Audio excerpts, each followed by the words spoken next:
Aujourd'hui, nous allons explorer le concept du barycentre en géométrie.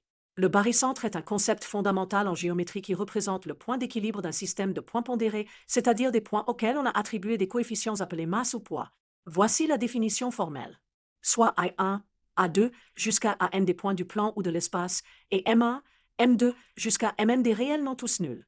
Le barycentre G de ces points affectés de ces coefficients est le point tel que la somme des vecteurs M1 fois G à 1 plus M2 fois G à 2 plus Mn fois G à N est égal au vecteur nul. De façon équivalente, on peut écrire que la somme des vecteurs M1 fois OG plus M2 fois OG jusqu'à Mn fois OG est égale à la somme des vecteurs M1 fois OI1 plus M2 fois OA2 plus Mn fois OIN, où O est un point quelconque. Maintenant, illustrons ce concept avec un exemple simple. Considérons deux points A et B dans un plan cartésien. Plaçons A à l'origine, donc aux coordonnées 0,0 et B aux coordonnées 4,0 sur l'axe dx. Attribuons une masse de I au point A et une masse de 3 au point B. La question est, où se trouve le barycentre G de ces deux points pondérés? Pour deux points, la formule du barycentre est simplifiée.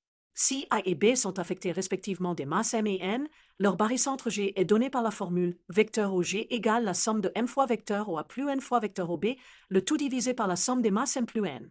Cela signifie que chaque coordonnée de G est la moyenne pondérée des coordonnées correspondantes de A et B. Appliquons cette formule à notre exemple. Nous avons A aux coordonnées 0,0 avec une masse de 1 et B aux coordonnées 4,0 avec une masse de 3. Donc, la première coordonnée de G est 1 fois 0 plus 3 fois 4 divisé par 1 plus 3, ce qui donne 12 quarts, soit 3.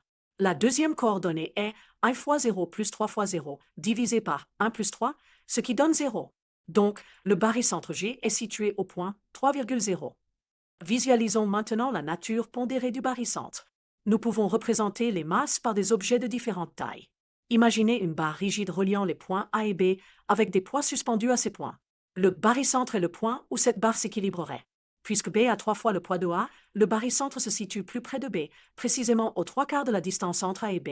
Pour mieux comprendre, pensons à une balançoire.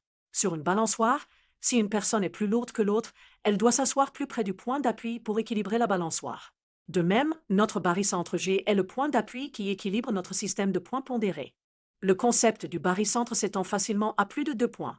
Considérons 3 points A, B, et C avec des masses respectives M, N et P. Le barycentre G de ces 3 points est donné par la formule vecteur OG égale la somme de M fois vecteur O A plus N fois vecteur OB plus P fois vecteur OC, le tout divisé par la somme des masses M plus N plus P. Par exemple, pour les points A 0,0, B 4,0 et C 2,3, avec des masses égales, le barycentre se situe au point 2,1. En conclusion, le barycentre est un concept clé en géométrie avec de nombreuses applications. Voici quelques propriétés importantes. Si toutes les masses sont égales, le barycentre est simplement le centre de gravité des points. Le barycentre peut être à l'intérieur ou à l'extérieur de la figure formée par les points, selon les poids attribués. Le concept peut s'étendre à des espaces de dimension supérieure. Merci d'avoir suivi cette introduction au barycentre en géométrie.